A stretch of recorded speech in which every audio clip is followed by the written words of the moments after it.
What's going on, everybody? It's NBAllstar967 back here with another video, and today, as you see in the title, we will be adding more historic teams to the game.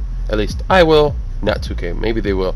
But I'm going to have them separated by 5 unrealistic teams to add into the game based on, like copyright and player likeness issues, and then 6 realistic teams that could be added by September 4th. And let's start off with the unrealistic teams first, and we're going to start off with the 2009-2010 Lakers. They won the title against Boston that year, and this team did have Kobe, Lamar Odom, Pau Gasol, Derek Fisher, Luke Walton.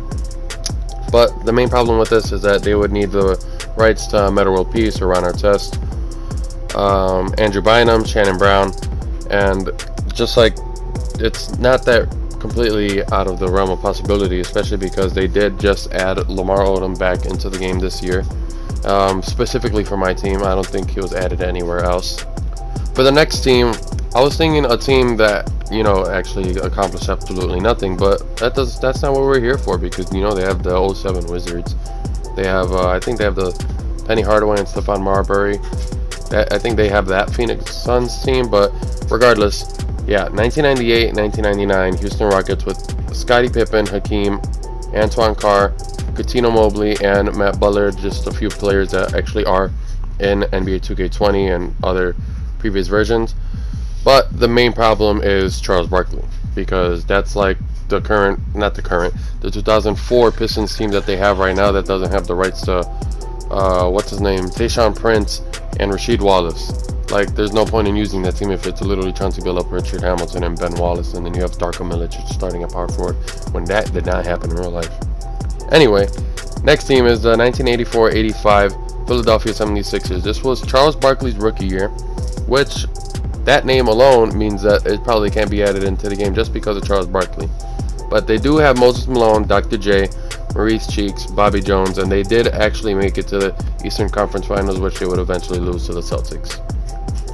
The next team is going to be the 1992-1993 Phoenix Suns, where they had Kevin Johnson, Dan Marley, I can't pronounce his name, Tom Chambers, Danny Ainge, Cedric Ceballos, and they lost in the finals to the Bulls, as hopefully most of you guys know. But once again, this team needs Charles Barkley. There's just a bunch of teams, well actually there's just 3 teams that I listed that have Charles Barkley that would be really fun to use. And for the last team, I was thinking about the team that took the Last Dance Bulls to 7 games in the Eastern Conference Finals, and that would be the 1997-1998 Indiana Pacers. And this team had players that are already in 2K like Rick Smits, Jalen Rose, Fred Hoiberg, Travis Best, Antonio Davis, and Chris Mullin. But the main problem is Mark Jackson and Reggie Miller. I was thinking about 2 other teams that had Reggie Miller, but they were very underwhelming, even when it was like the season where he averaged like 24, maybe 23 points per game. But there was no point in really having it if it had no historical significance. But I do have some of those teams that don't really have historical significance, like like the Houston Rockets team that I just listed earlier. They lost in the first round to the Lakers 3-1. So, but that's not the point. Next, we're actually going to move on to the realistic teams that very well could just end up being in 2K as long as, they think it's a good idea. And I don't know, maybe you guys decide to share this, bring it to their attention. Tell Ronnie, hey bro, tell the developers, put this in the game. Okay, so we're going to start off with the 2001-2002 Orlando Magic, which had, well, first let me tell you this. I think they only won like 43, 44 games. And since it's a T-Mac team, they never got out the first round. But it did have T-Mac, Darrell Armstrong, Grant Hill, granted that he was injured, an old Patrick Ewing, Horace Grant, Judd Wechsler, and Monty Williams. They would just be missing Mike Miller and Pat Garrity, who were both actually starters. So that's, I can actually see the team being in the game even without those 2 important players, but it would just be a really fun old school Orlando Magic team to have. Which, funny enough, is the next team on this list, the 2008-2009 Orlando Magic, who lost to the Lakers in the finals. But this team had Dwight, Jameer Nelson, Hedo Turkoglu, Rashard Lewis, Courtney Lee, J.J. Redick, Tyronn Lue, Marcin Gortat, and Adonal Foyle. Some key pieces that this team would be missing, though, would be Michael Petras and Rafer Alston. And then next, I'm going to have a really old school, really boomer squad. 1960 to 1961 Boston Celtics. This was their third one of 8 in a row. And it was like their fourth one of the 11 when they won like 11 in 12 years, which is insane. But this team did have Bob Cousy, Tom Heinsohn, Bill Russell, Tom Sanders, Casey Jones, and Sam Jones. So even if you have a bunch of freaking I don't know, I think they call them David Millers, David Smiths, and stuff like that. That's fine too. It's not like we really care. We'll just leave the starters in for the whole time or sub in one other player. Next is the 2009-2010 Atlanta Hawks.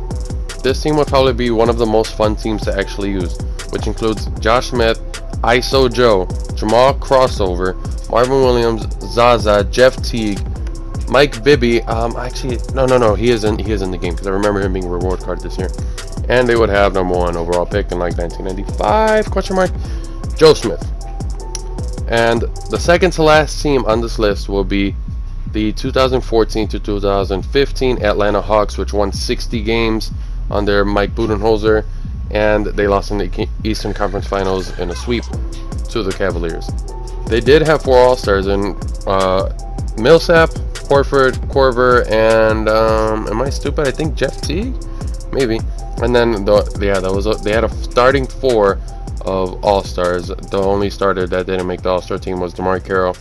And they also had Dennis Schroeder, Ken Bazemore, Mike Scott, Shelvin Mack, and an old Elton Brand. So that team would just be fun to play for, just because, not play for, but play with, because they would have those 4 All-Stars would probably be a minimum 82 overall, and then the highest would be like Al Horford at like 85, 86. But regardless, it would still be a very all-around team. Lastly on this list is going to be the 2007-2008 New Orleans Hornets, not to be mistaken for the Pelicans, which had Chris Paul, Mo Peterson, Peja Stojakovic, Tyson Chandler, Bonzi Wells, but they would be missing key pieces like Gennaro Pargo and David West.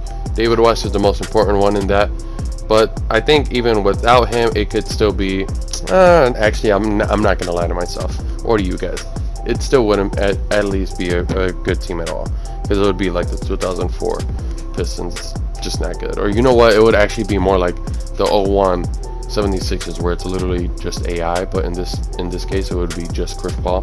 That's going to do it for today's video. Thank you to whoever stayed to the very end, and don't forget to leave a like if you enjoyed. Leave your thoughts and suggestions down in the comment section down below. And finally, hit that subscribe button for more NBA 2K21 news and wishlist videos. This is NBA All-Star 967 signing out. Peace.